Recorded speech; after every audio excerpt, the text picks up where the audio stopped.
Welcome to Africa Matters. I am Regan Devine. Well, this week we look at the new battle for influence in Africa as the French president and top Russian government officials visit the continent amid exacerbating global food crises. A teacher strike in Nigeria is on its 5th month. The impact on university students who are trailing behind their colleagues in private institutions. And a public hospital in South Africa that's using high-tech robots to perform intricate surgical procedures.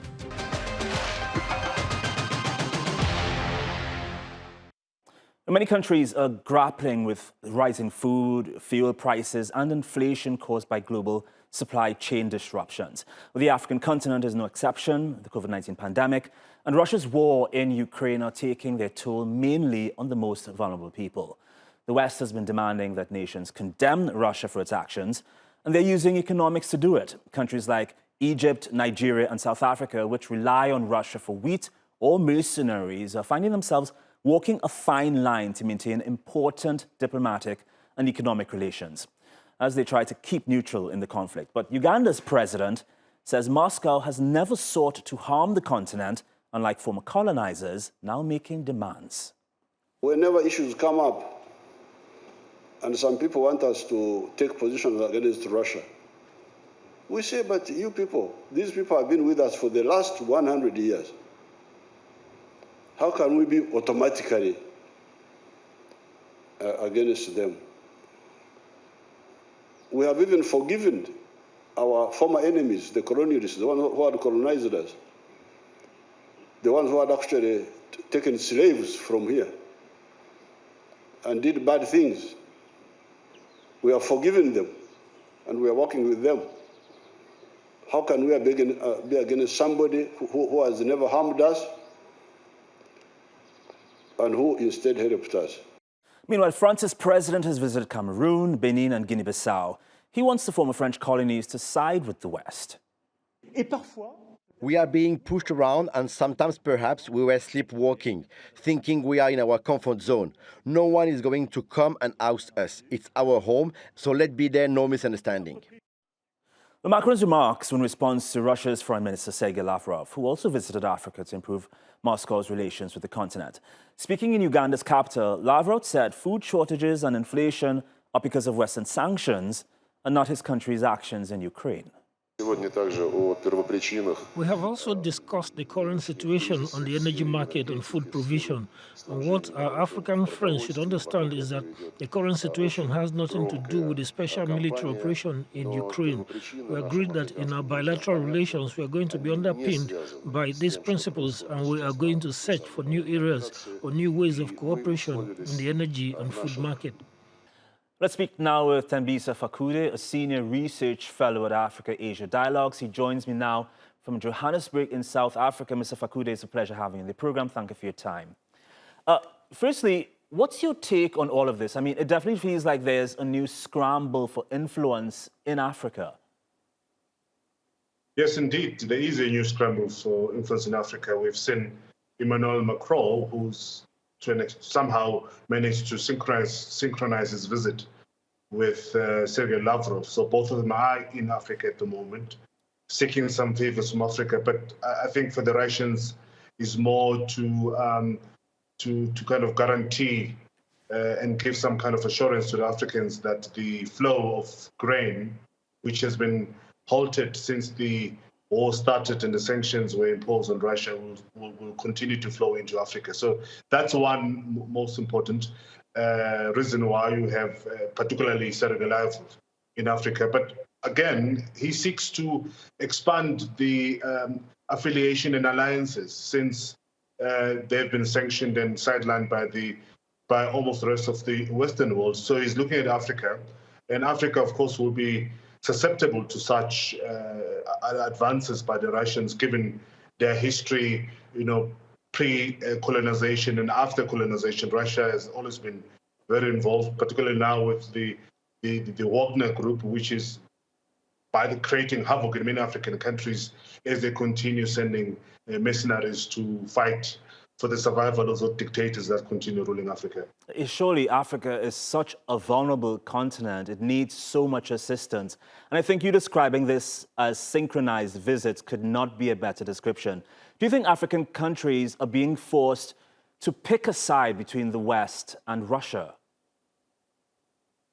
Yes, they are. I mean, over half of the African continent, African countries did not vote in that UN, the first UN General Assembly's vote condemning the invasion of Ukraine by Russia. So African countries are forced, but most African countries are client states. So they rely on foreign aid for their survival. So they will be amenable to any advances coming from Russia, for that matter, or France, as we've seen with Emmanuel Macron visiting. So it's a very sad state of affair that you still have Africans playing that role of being client state and opening up to even possible dictators, people who are continually committing human rights violations and crimes against humanity, particularly Russia at this point in time, who continues to bombard and destroy the Ukrainian cities. Let's look at the Russian perspective for a second. Can African countries, you think, that rely on Russian food afford not to be neutral on the war in Ukraine? Well, they can't, but given what the Americans are planning to do, there's a new act which is proposed by the Americans, which is countering malign Russian activities in Africa. So it's going to be a bill or an act that's going to be, from now on, used to deal with those people who are supporting Russia, whether through the paramilitary activities that we see proliferating in Africa or any other malign activities that are regarded as malign by the United States. So it's going to be very difficult for most Africans. They will have to choose henceforth. Yeah, Russia does seem a bit desperate, but the West seems to be that way as well. I mean, it says it will assist African countries with mitigating the food crises. We've heard this promise so many times. Can the West be trusted? I mean, look at how COVID-19 was handled. Well, no one can be trusted when it comes to Africa, but who do you blame for that lack of trust? I mean, in most instances, we have to blame African leadership that continues to flip-flop in terms of taking firm position when it deals with international community. We have different views, notwithstanding that we've got African Union that's supposed to be representing a position from the African continent. So then are you saying Africa is to blame for the position it's in? I think African leaders are by and large guilty. They're supposed, one, to ensure that they provide for their communities. We can't continually, notwithstanding that we've got very fertile land in different parts of Africa, but we continue relying on imports on grain. I mean, that's the most embarrassing situation, where you have extremely fertile land in Africa, but here we are at the moment desperate for grain coming from Ukraine and Russia. And one would have expected that, given the years post-liberation of most countries or post-colonial rule in Africa, we will be self-sufficient at the moment. But we still find ourselves in the same position where people are hungry, notwithstanding that we've got all the wherewithal of making sure that we continue feeding our people. Yeah, Africa is literally between a rock and a hard place. I think it was your president, Cyril Ramaphosa, who described the entire situation, saying that when elephants are fighting, it is the grass that gets trampled. There are reports of African countries purchasing grains from Russia using local currencies through a back channel. How do you think the West will respond to that? I mean, it's going to be very difficult. I mean, Africans are actually in a very difficult position right now because often they are dictated to. And as I've said, there are a lot of individual positioning by African countries, notwithstanding that they're weak in terms of their foreign policy and political power. And one will expect that they will use the African Union as a bloc negotiating platform in terms of pushing their own agenda, particularly in dealing with the bigger nations from the West. But we don't see that happening. We see individual countries being susceptible to bribery. Countries such as Uganda, for example, the fact that Sergei Lavrov went and met with Yoweri Museveni, who is known for oppressing his own people, is likely that he will be quite amenable to those overtures by Sergei Lavrov. And whatever it takes the Russian policy will succeed, particularly in countries like Uganda. The question that arose yesterday was, why didn't Sergei Lavrov go to countries such as Nigeria, South Africa, and Kenya during this trip? Why did he choose the known dictatorships to visit? I mean, there's only one answer to that. You raised some great points. We'd have to leave it there. Thembisa Fakude, it was a real pleasure speaking with you. Appreciate your time. Thank you. Okay, we have more stories coming up for you here on Africa Matters, including the initiative in Uganda that's reintroducing gorillas to the wild while creating jobs for local women. That story and more next. My name is Adesua Ebon, and I am in Kaduna, northern Nigeria, reporting on the university teachers' strike that began in February. With no end in sight, many students and staff have moved on, finding basic employment until the industrial action is called off.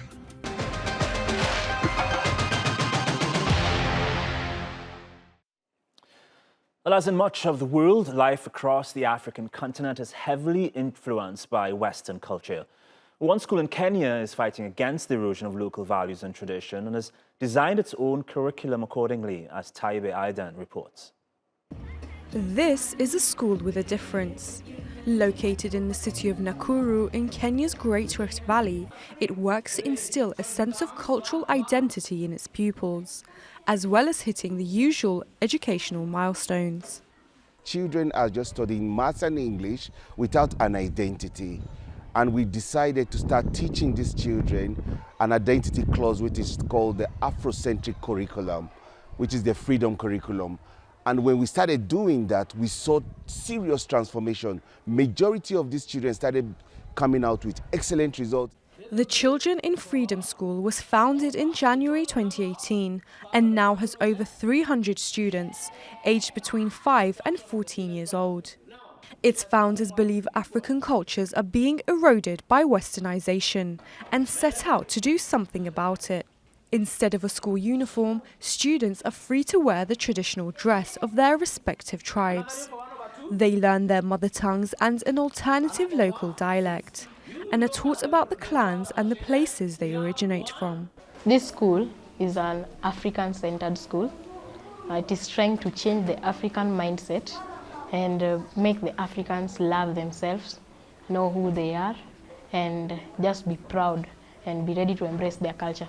But in my other school, it was very hard for someone to be called with their African name because people thought that the African names are not valuable. They really admired the European culture and failed to admire our own culture. UNESCO Regional Director Hubert Geisen says millions on the continent are educated away from their own cultures. Still, in many schools, we see textbooks being used that have not much to do with an African context. Whether it's history books that talk about European history, whether it is science and scientific concepts that do not relate to the African reality and the real world here in Africa. So it is important that we revisit the curricular approaches, that we teach about the issues and the challenges, but also the opportunities in relationship to the African context. Teachers here hope the Afrocentric curriculum will help young people embrace their African identities and preserve their rich and diverse cultures. Taiba Aidan, Africa Matters. Meanwhile, universities across Nigeria have been closed since February due to an ongoing lecturer strike. While students in private universities continue to study uninterrupted, their counterparts in public institutions have been left behind, waiting for the staff union to resolve their issues with the government. Adeshua Egbon reports from Nigeria. Aliyu Yaro has been a lecturer at Kaduna State University for the past 6 years. He's been on strike for almost 6 months, demanding better and more government investment into state universities. So this strike is a defining moment because the future of these universities in Nigeria today will be determined by the outcome of this strike. Meshak Tanko graduated in accounting before the strike began in February, but He is at a standstill as he could not begin his one-year paramilitary service, compulsory for all new graduates. The university has to clear him for enrollment, but it is closed. Meshach doesn't know when the strike will be over, but while he waits, he hopes to make some money working at a job that pays a basic wage of $47 a month. So I feel the government should do something about the students who are still at home and those who are yet to go. This strike will definitely have to affect them because they are still at home, and a lot of students now, or a lot of youth are being engaged in a lot of different vices, which is very, very unprofitable for now. With no end in sight, many students and staff have moved on, finding basic employment until the industrial action is called off. Godwin Francis was a first-year economics student at the Kaduna State University when the strike hit, but he has now had to find a job. We are about writing our second semester exams when the strike kicked off. And I have nothing, since there's nothing doing, I decided not to stay idle. Now I'm working in a business center where I do typing, photocopy, and printing, and other things like scanning also. The future of Nigerian state university students now hangs in the balance. Their education disrupted once again until the government and lecturers' union can reach an agreement. Adesoa Egbon, Africa Matters, Kaduna, Nigeria. Still in Nigeria, labor unions there called on workers to a nationwide rally to protest against the state of the country's tertiary institutions. Puluum David was at the protests in the capital, Abuja.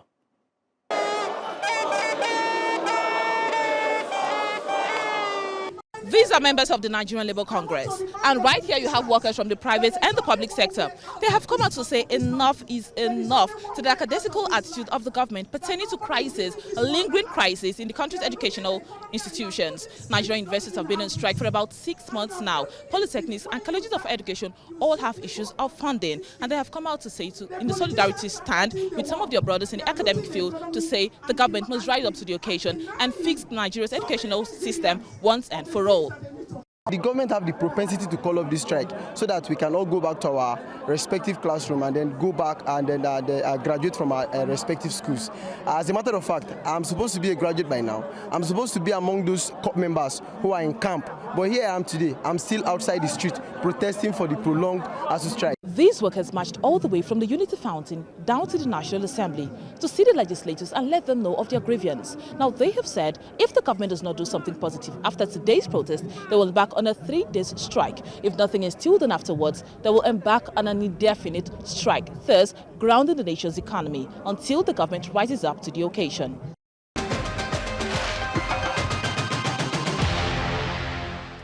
You're watching Africa Matters. Here's a roundup of other stories making news across the continent. At least 15 people, including 3 United Nations peacekeepers, were killed during anti-UN demonstrations in the Democratic Republic of the Congo. Nearly 50 others were injured. The violence took place in the eastern city of Goma just a day after hundreds of demonstrators stormed the UN warehouse. They're demanding the organization's mission leave the country after accusing them of failing to protect the lives and properties of civilians. Miners in Angola have discovered a rare pink diamond believed to be the largest seen in 300 years. The 170-carat gem, dubbed the Lula Rose, is one of the rarest and purest forms of natural stones. Lula will be cut and polished to bring out its real value and will be auctioned for international bidding, no doubt for a record-breaking price. The champions of the Women's Africa Cup of Nations, South Africa, have for the first time brought the trophy home. They beat tournament host Morocco 2-1 in the final in Rabat, thanks to a goal from striker Hilda Magaya. But the victory has sparked public debate that the players will receive less money in prize bonuses than their male colleagues. President Cyril Ramaphosa has promised equal pay for them and is outlawing gender pay discrimination.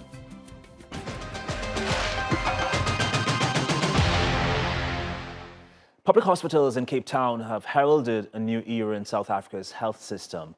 A surgical team at the Tygerberg Hospital is at the technological forefront and using high-tech robots during surgical procedures. Kuba Akkoch has more.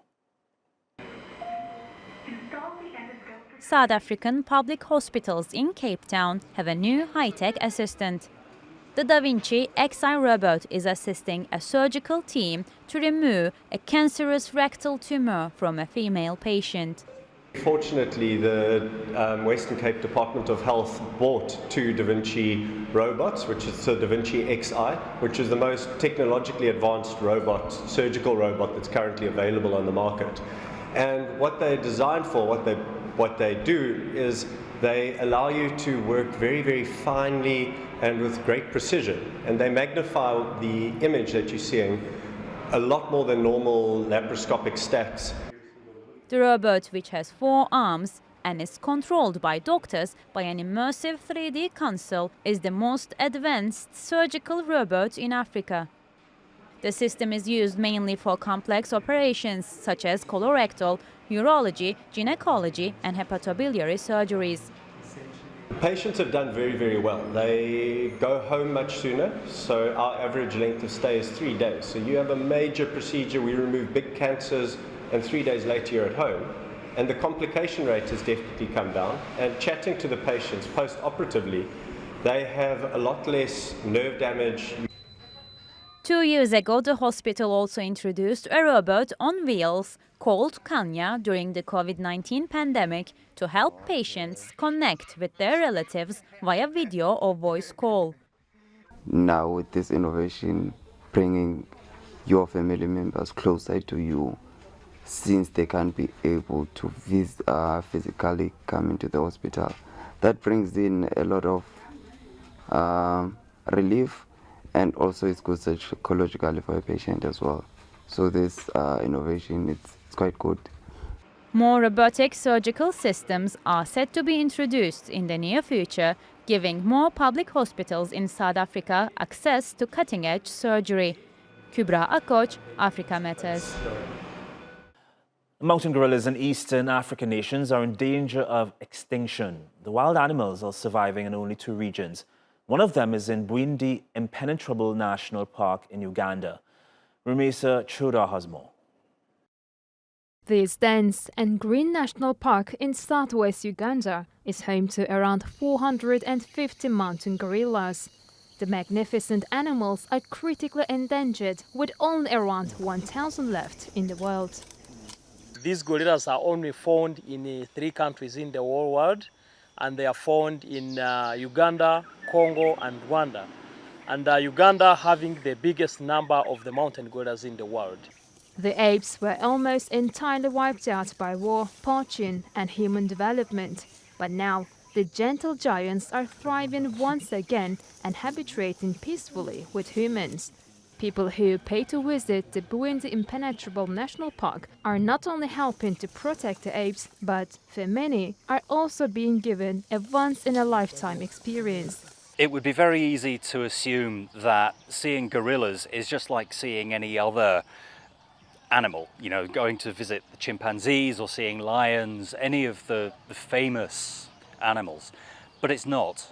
There's something very special about the gorillas that you just cannot put into words.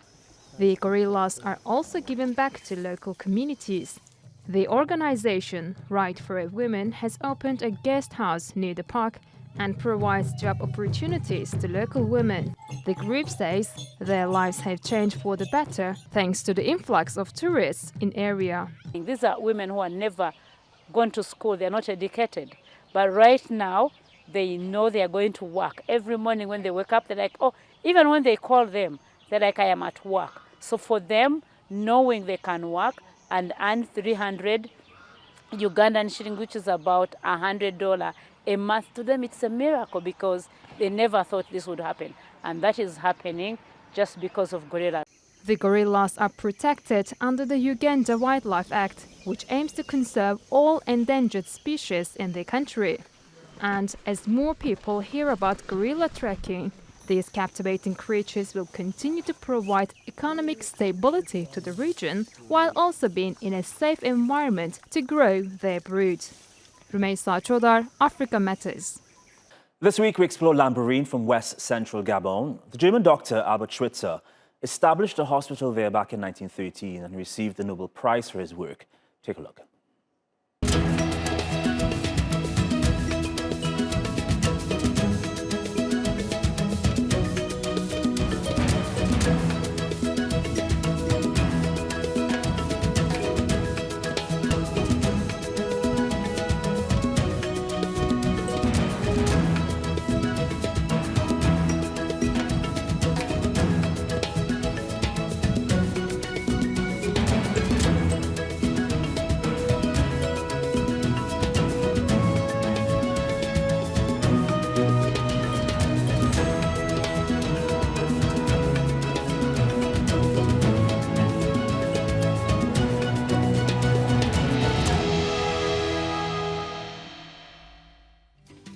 that's our show for this week. It would be great if you shared your thoughts with us about the stories you've seen on this episode or anything you'd like us to cover. You can use the hashtag Africa Matters on Twitter. To watch this episode again, you can find us on YouTube. It's great seeing you. Until next time.